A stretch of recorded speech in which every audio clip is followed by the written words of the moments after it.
Daniel turned the wheel, and the car veered onto a narrow gravel road that seemed to disappear into the forest. The trees formed a green tunnel overhead, with the last traces of daylight filtering through the leaves like shimmering specks of light. Sarah sat beside him, flipping through an old map and sighing deeply. "I told you we should have stayed on the main road," she muttered, though there was no real anger in her voice. "This is faster," Daniel replied, glancing at the GPS, which seemed to have given up on finding a signal. "We'll save at least an hour." "Unless we get lost," she said, setting the map aside. But just then, the forest opened up, and a small town appeared ahead of them as if it had been waiting all along. A sign by the roadside reading, "Welcome to Stillwater," swayed gently in the breeze. The houses were small and charming, with white-painted facades and flowers in the windows. On the main street, people moved at a leisurely pace, and several of them waved cheerfully as Daniel and Sarah drove past. "This looks cozy," Sarah said with a smile. "Maybe we can find somewhere to eat before we continue." Daniel nodded. "Good idea. I'm getting really hungry." They parked the car outside a cafe called The Silver Spoon. Inside, the atmosphere was warm and inviting. The smell of freshly baked bread and coffee filled the air. An older woman behind the counter gave them a broad smile. "Welcome. You must be new here. What can I get you?" After a meal so delicious it almost felt surreal, Daniel and Sarah stepped back out onto the street. People greeted them warmly, and everything seemed perfect. But Sarah couldn't shake a faint, gnawing unease. Something was off. She couldn't quite put her finger on it, but she felt it deep within her. That first night, they stayed at the town's only hotel, a charming building with creaky wooden floors and heavy curtains. The receptionist, a young woman with a constant smile, handed them the key to a room on the top floor. "You're going to love it here," she said, her tone more of a decree than an assurance. During the night, Sarah woke to a sound. A low murmuring, like someone praying in the next room. She sat up in bed and listened. Daniel was sleeping soundly beside her, his breathing steady and calm. She walked to the door and pressed her ear against it. The murmuring had stopped. "Am I imagining things?" she whispered to herself before climbing back into bed. But the next day, more little things began to stand out. A man on the street stared at them a little too long before breaking into a smile that didn't reach his eyes. An old woman muttered something incomprehensible as they walked past, and a girl in a white dress stood motionless in a corner, watching them with a gaze that felt far too mature. And then there was the book. They found it in an antique shop tucked away on a side street. Daniel had pulled it from a dusty shelf with a joke about feeling like Indiana Jones. It was thick, with a leather cover so old it nearly crumbled under his fingers. The title was written in Latin, but the illustrations inside left little to the imagination. Rituals, symbols, and dark figures. "This is insane," Daniel said, flipping through the pages. "Do you think anyone actually believed in this stuff?" Sarah didn't reply. She was staring at one of the illustrations, a demonic figure with long horns and a sinister grin. Something about the image made her stomach turn. "We should go," she said finally. "Go? We just got here." Daniel smiled, but his voice sounded strained. He felt it too. The atmosphere had changed. It was as if the town itself had started watching them. The following morning, the unease that had settled over Sarah only deepened. At breakfast in the hotel's dining room, she noticed how the other guests, if they could even be called that, sat in perfect silence. They barely touched their food, their eyes occasionally flitting toward Daniel and Sarah before quickly darting away. The receptionist's ever-present smile seemed almost fixed now, like a mask she couldn't take off. "Do you feel that?" Sarah whispered to Daniel as they walked outside into the crisp morning air. "Feel what?" he asked, though his voice lacked its usual confidence. He was trying to brush it off, but Sarah could see the tension in his shoulders. "It's like everyone's watching us." Daniel nodded reluctantly. "Yeah, it's a little weird. But maybe they're just curious." We're strangers here, after all.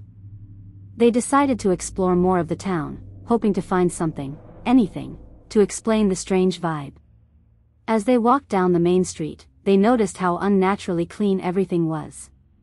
Not a single piece of litter, no weeds growing in the cracks of the sidewalks. Even the flowers in the window boxes seemed almost too vibrant, as if they had been painted there. Their wandering led them to the town library, a squat brick building with ivy crawling up its walls. Inside, the air was heavy and still, the scent of old paper and leather-bound books thick in their nostrils. The librarian, an elderly man with thin glasses and a shuffling gait, greeted them with a nod but said nothing. "Let's see if they have anything on the town's history," Sarah suggested. She couldn't explain why, but she felt compelled to dig deeper. Something about Stillwater's perfect facade felt like a lie. They found a section labeled Local History, tucked away in a dark corner of the library. Most of the books were unremarkable, old census records, photographs of town events, and biographies of long-dead mayors. But one book stood out. Its spine was cracked, the title barely legible, Chronicles of Stillwater, The Forgotten Years. "This looks promising," Sarah said, pulling it from the shelf. The book's pages were yellowed and brittle, filled with handwritten notes and illustrations. As they skimmed through it, they found references to strange rituals and ceremonies held in the town's early days. One passage caught Sarah's eye. The townsfolk's devotion to the old ways ensured their prosperity, but at a cost. The pact was sealed with blood, and the watcher was always near. "What does that mean?" Daniel asked, frowning. "I don't know," Sarah admitted, her voice barely above a whisper. "But I think we need to find out." As they left the library, Sarah couldn't shake the feeling that the walls themselves had been listening. By the third day, the illusion of Stillwater's charm had worn thin. The streets, though still outwardly picturesque, now felt suffocatingly narrow. The townsfolk's cheerful greetings carried an undercurrent of something unspoken, like whispers under a facade of pleasantries. And Sarah's unease had grown into a tangible dread. At breakfast, the same oppressive silence filled the dining room. The other guests, if they could still be called that, barely looked up from their plates. Daniel tried to crack a joke to lighten the mood, but his voice faltered under the weight of the room's watchful stillness. Afterward, they decided to explore the outskirts of town. The air outside was heavy with moisture, the sky overcast. As they walked, Sarah's eyes darted from side to side, catching glimpses of figures in the windows of nearby houses. Curtains shifted as if the entire town was watching their every move. "Let's check out that church," Daniel suggested, pointing to an old stone building at the end of the street. Its steeple rose high above the town, casting a long shadow that seemed to stretch unnaturally far. The church door creaked loudly as they pushed it open. Inside, the air was cool and smelled faintly of incense. Rows of pews led up to an altar adorned with symbols that neither Daniel nor Sarah recognized. The windows, though dusty, were decorated with intricate stained glass depicting scenes that seemed unsettlingly dark for a place of worship. "What kind of church is this?" Sarah whispered, her voice barely audible. Daniel stepped closer to the altar, where an old book lay open. The pages were filled with dense, spidery handwriting. He frowned, trying to decipher the text. "This is Latin," he muttered. "Something about devotion and sacrifice?" Before Sarah could respond, the sound of footsteps echoed through the empty church. They turned sharply, but no one was there. The silence that followed was deafening. "We need to leave," Sarah said, grabbing Daniel's arm. Back on the street, the air felt heavier, the oppressive atmosphere almost choking. As they passed the townsfolk, their polite smiles now seemed predatory, their eyes glinting with a hidden knowledge. That night, the murmuring returned. Louder this time, and accompanied by faint footsteps outside their room. Sarah sat up in bed, her heart racing. Daniel was already awake, his face pale. "Do you hear that?" he whispered. Sarah nodded, clutching the blanket tightly. The sound seemed to circle their room, the murmurs growing more insistent, more fervent. Then, as suddenly as it had started, it stopped. In the morning, they found a small, folded piece of paper slipped under their door. The message was written in the same spidery handwriting as the book in the church.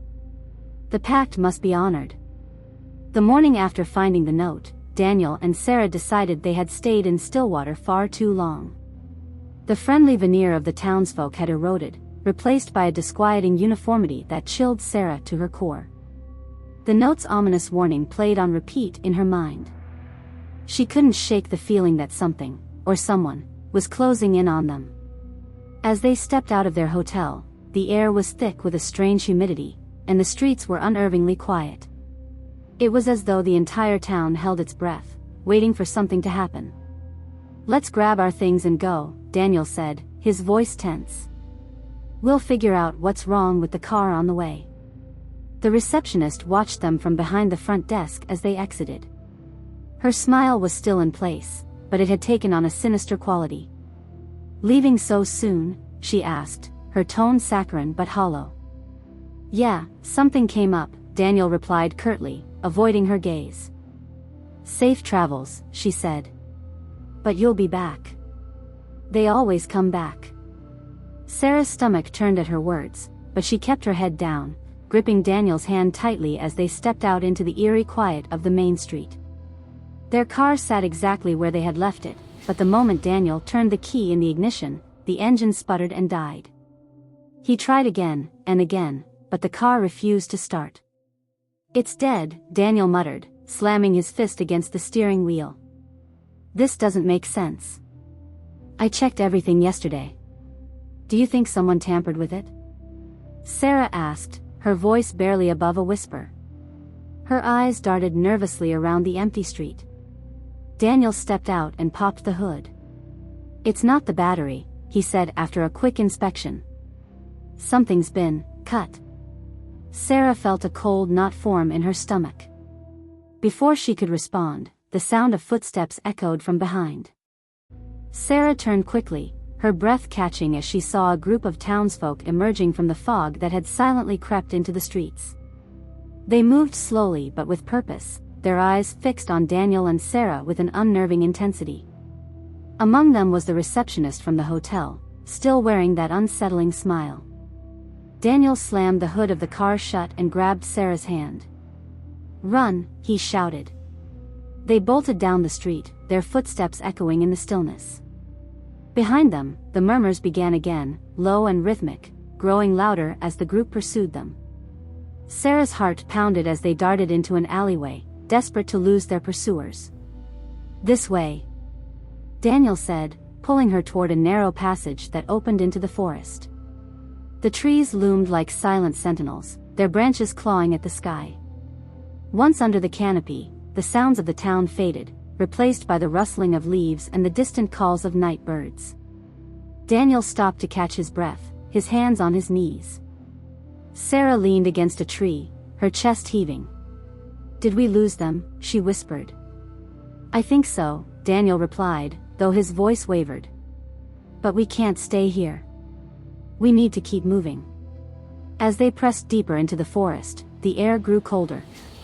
The path ahead seemed to twist and shift, as if the forest itself were conspiring to confuse them. Sarah glanced over her shoulder, half expecting to see the townsfolk emerging from the shadows.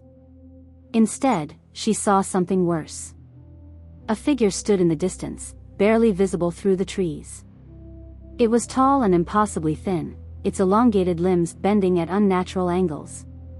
Its eyes glowed faintly, like embers smoldering in the darkness. "Daniel," Sarah whispered, her voice trembling. He turned, and his face went pale. "Run," he said again, his voice barely audible. They sprinted through the forest, the creature's faint, deliberate footsteps echoing behind them. No matter how fast they ran, it seemed to close the distance effortlessly, its glowing eyes burning into their backs. Ahead, they spotted a cabin, a weathered, dilapidated structure that seemed as though it had been abandoned for decades. With no other option, they ran inside and slammed the door shut, barricading it with a heavy wooden beam they found on the floor. "What was that thing?" Sarah asked, her voice shaking. I don't know, Daniel replied, peering out through a crack in the wall. But I think it's gone. The cabin was eerily quiet, the only sound their labored breathing. Shadows danced across the walls, cast by the faint light of a single lantern hanging from the ceiling. In the corner of the room stood an old wooden table, and on it lay another book, its cover as ancient and worn as the one they had found in the antique shop. Another one? Sarah said, approaching it cautiously. Daniel opened the book, revealing pages filled with the same spidery handwriting. This time, the text was more elaborate, detailing rituals and invocations that made Sarah's skin crawl. One page caught their attention, an illustration of the same horned figure they had seen before, surrounded by kneeling figures. The Watcher, Daniel muttered, his finger tracing the text below the image. It's tied to the town. To the people. Sarah flipped to the next page, and her blood ran cold. There, scrawled in the margins, was a warning: do not attempt to leave. The Watcher guards the borders. The faint sound of murmuring drifted through the cracks in the walls, growing louder by the second. Sarah's hands trembled as she clutched the book to her chest. They're coming, she said. Daniel grabbed her arm. We need to find another way out. But before they could move, the door burst open, and the townsfolk flooded in, their faces devoid of expression. At their head stood the receptionist, her fixed smile now twisted into something almost inhuman. The pact must be honored, she said, her voice echoing with a strange, guttural resonance.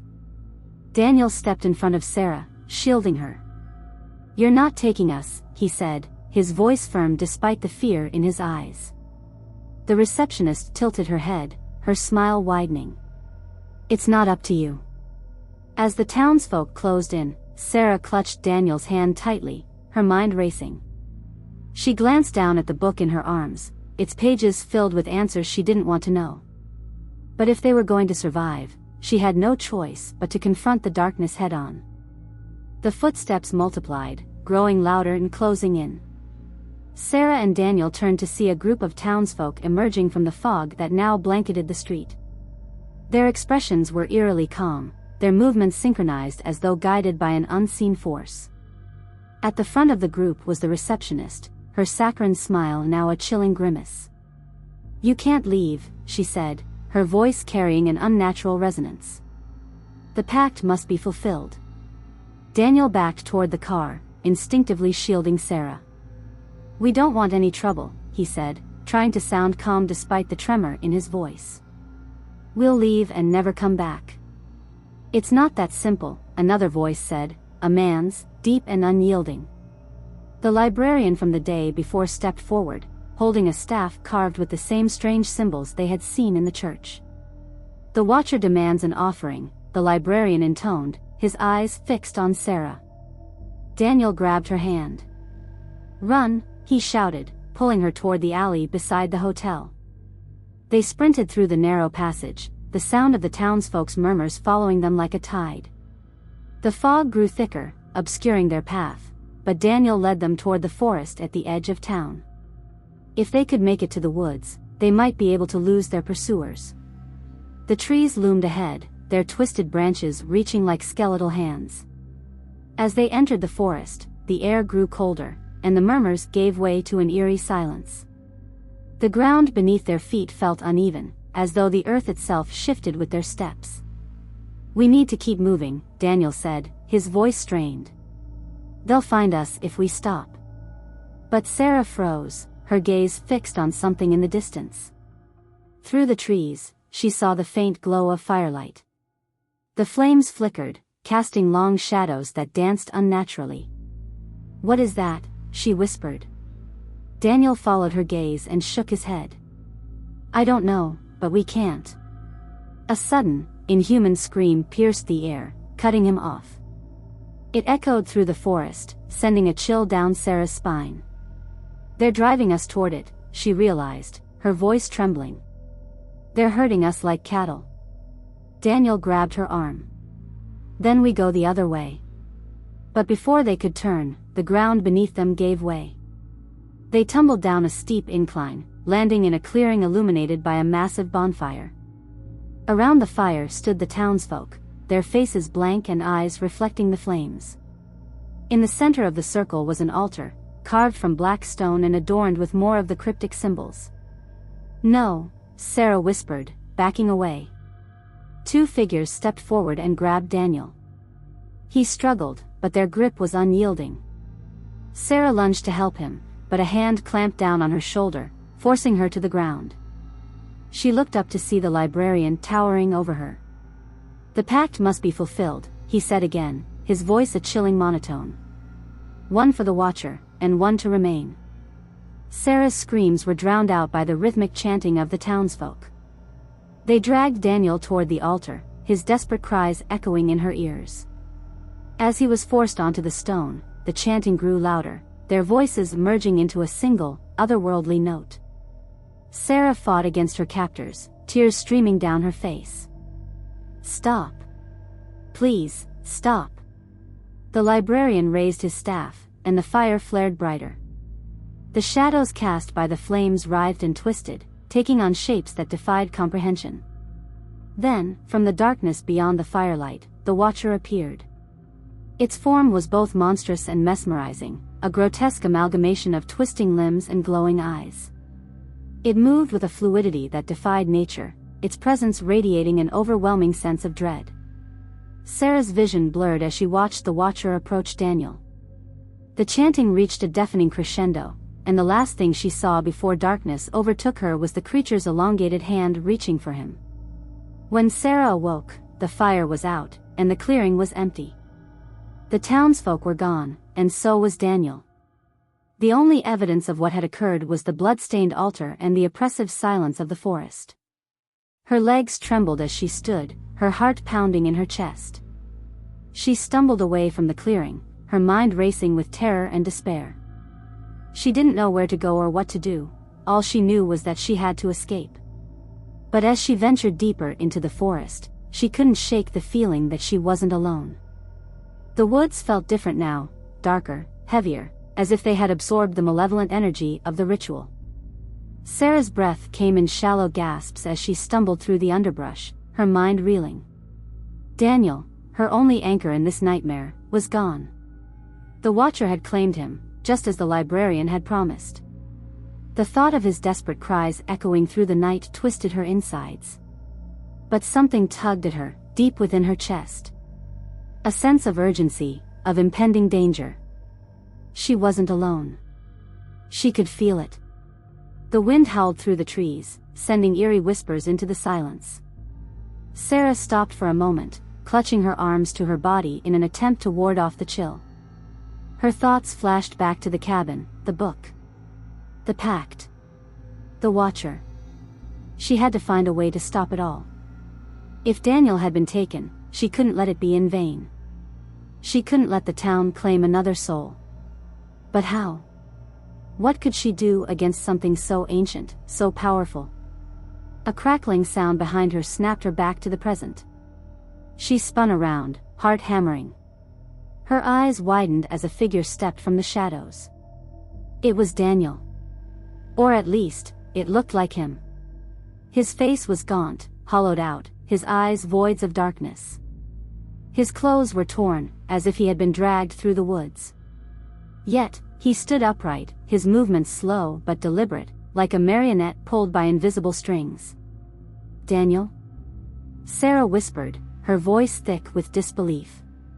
"Is it really you?" He didn't respond. Instead, he took a step toward her, his gaze fixed on her with an intensity that sent a shiver down her spine. "Daniel," she repeated, more firmly this time. "Please, say something." He blinked, his eyes flickering, but the darkness within them only deepened. His lips parted, and a low, distorted voice escaped him, one that wasn't his own. "The pact must be honored," it rasped. Sarah took a step back, her pulse racing. "No," she gasped, shaking her head. "This isn't you. This isn't him." But the figure of Daniel didn't seem to hear her. He reached out, his long fingers stretching toward her, and she could see the claw-like tips as they scraped against the air. "You belong to the Watcher now," the voice continued, its tone cold and hollow. The Watcher takes what is owed. Stop! Sarah cried, stumbling back. She had to get away. She had to escape. But where could she go? The town was behind her, its invisible grip still pulling at her soul. The forest, too, felt like it was closing in, suffocating her with its shadows. She turned and ran, her footsteps crashing against the forest floor, her mind a blur of terror and determination. She didn't know what to do, didn't know how to stop the darkness that had claimed Daniel and was now coming for her. But then, she remembered something. The book. The old tome from the cabin. There had to be something in it, a clue, a spell, a way to break the pact. The memory of the book filled her with a surge of hope, and she pushed herself harder, crashing through the trees toward the clearing where she had found it. Her heart was in her throat as she reached the spot, her eyes frantically scanning the forest. The clearing was empty, save for the altar and the scorched earth where the fire had once burned. The book, she could see it, lying on the ground where she had left it. She rushed forward and snatched it up, the weight of the pages in her hands both a comfort and a burden. Flipping through the brittle pages, she searched desperately for any reference to undoing the pact, to releasing the souls bound by the Watcher. Her fingers trembled as she read, her eyes widening in horror as she pieced together the ancient text. To break the pact, she had to face the Watcher.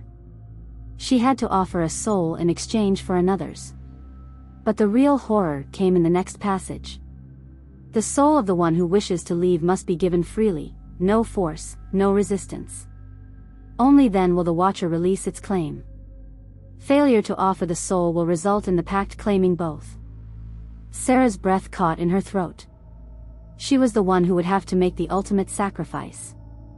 Daniel's life had been taken, but to free him, to free both of them, she would have to surrender herself to the Watcher. The realization was like a slap to her face. There was no way out, no escape from the bargain made by those long ago. But the firelight flickered in the distance, and she knew it was time. The Watcher would be waiting, watching her, waiting for her decision. She had to choose. Her heart heavy with the weight of her choice, Sarah closed the book and stood. The town's whispers echoed in her mind, 1,000 voices telling her what to do. The pact had to be honored. She didn't know what would happen next, whether Daniel would return or whether the Watcher would claim her soul for good, but she knew she couldn't run anymore. The town's grip was too strong, the curse too old.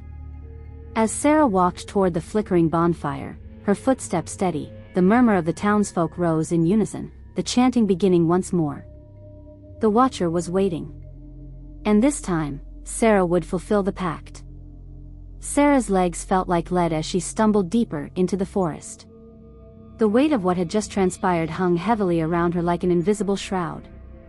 The fire had died out, and the clearing, now a place of unspeakable horror, seemed miles away. But she couldn't shake the feeling that she wasn't alone. The trees seemed to close in around her as she walked, their twisted trunks and branches making the forest feel more like a labyrinth than an open wilderness. The air was thick, saturated with the stench of smoke, blood, and something else, something foul and ancient that made her skin crawl. Every so often, she thought she heard movement behind her, soft rustling, like footsteps in the underbrush. When she turned to look, the path behind her remained eerily still, as though the forest itself had swallowed whatever might have followed her. Yet, the sense of being pursued never quite left. A low growl echoed through the trees, distant but unmistakable. It was the same sound that had haunted her dreams in Stillwater. The Watcher. She quickened her pace, but with every step, the forest seemed to stretch further, its shadows growing longer. The ground beneath her feet became uneven, and she nearly stumbled several times, her mind struggling to hold onto a shred of rationality. But then, as if by instinct, she stopped. A faint whisper, barely audible over the wind's mournful wail, slithered into her ears. She couldn't make out the words, but the tone was unmistakable, a voice, cold and commanding, like a chant. Her body tensed, every nerve on edge. She was no longer alone. Turning in the direction of the sound, her breath caught in her throat. At first, she saw nothing, only the thick, suffocating darkness of the woods. But then, through the trees, a flicker of movement caught her eye. A shadow, dark and impossibly tall, loomed against the backdrop of the fading light. Sarah's heart skipped a beat as the figure stepped forward, its form more visible now. It was tall, like the one she had seen in the clearing, but it was not the same creature. This one was cloaked in tattered black robes, its face obscured by a hood. A long staff, gnarled and twisted, was clutched in one hand, the other held out as if beckoning her. "Sarah," the voice whispered again, its tone softer now, almost soothing. "Come." She shook her head, her body refusing to move. "No. But it was already too late. The figure was upon her in an instant, its presence oppressive, suffocating. The ground beneath her feet seemed to shift, the forest itself distorting as if it were alive, reacting to the figure's every move. "Don't fight it," the figure said, its voice carrying an odd authority. "The Watcher demands its tribute. You belong to Stillwater now." The words sent a shock of realization through Sarah, and she struggled against the invisible pull that seemed to grip her chest. She had no choice but to listen. The figure's words were not a request, they were a command.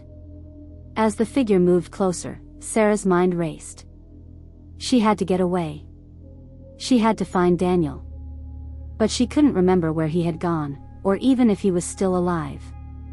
The dark memories of the ritual at the altar swirled in her mind, and she felt a wave of nausea wash over her.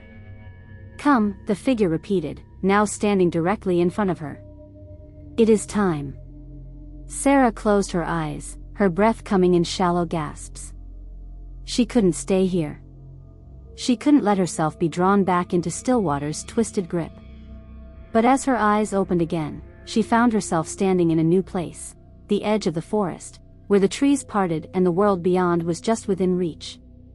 But this was not the world she had known. Ahead of her lay a clearing, bathed in an eerie, ethereal light.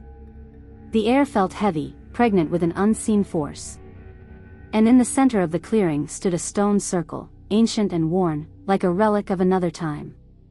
The same symbols she had seen in Stillwater, etched in wood, stone, and bone, were carved into the ground, each one glowing faintly. The figure stepped aside, as if giving her a moment to take it all in. "It is your destiny, Sarah. The pact must be honored." The words echoed in her mind, repeating like a curse. She shook her head violently, trying to fight the overwhelming sense of inevitability that pressed down on her. Suddenly, from within the stone circle, there was a low, rumbling sound, a whisper that reverberated through the ground. A form began to rise from the center, cloaked in shadows and flames. It was the Watcher. Its form shifted, constantly changing, like something too vast to be contained by the human eye. But its eyes, those burning, hateful eyes, remained the same. They glowed with a malevolent intelligence that sent shivers down Sarah's spine. She backed away instinctively, but the figure behind her pressed forward, forcing her into the circle. "No, no!" Sarah cried out, her voice raw with desperation. "I don't belong here." But the Watcher spoke, its voice deep and resonant, vibrating the very air around her. "You will stay," it said, its gaze never leaving her. "You are the offering." Before she could react, the ground beneath her feet gave way once more. The earth cracked open, and the shadows consumed her. There was no time to scream, no time to run. Then, as suddenly as it had begun, the world went black. When Sarah awoke again, she was no longer in the clearing. The woods had disappeared, replaced by a room, small, windowless, and cold. A stone slab lay in front of her, and she realized, with a jolt of horror, that it was a bed, no, a tomb. The figure stood in the corner of the room, watching her with its unblinking eyes. "Welcome, Sarah," it said softly. "You are one with Stillwater now." Her breath hitched in her throat, and she felt the weight of her helplessness bearing down on her. Whatever had happened, whatever dark fate awaited her, she couldn't escape. She was trapped in a world where the Watcher reigned, and the pact was law. And Stillwater's secrets, it seemed, we're not finished with her yet.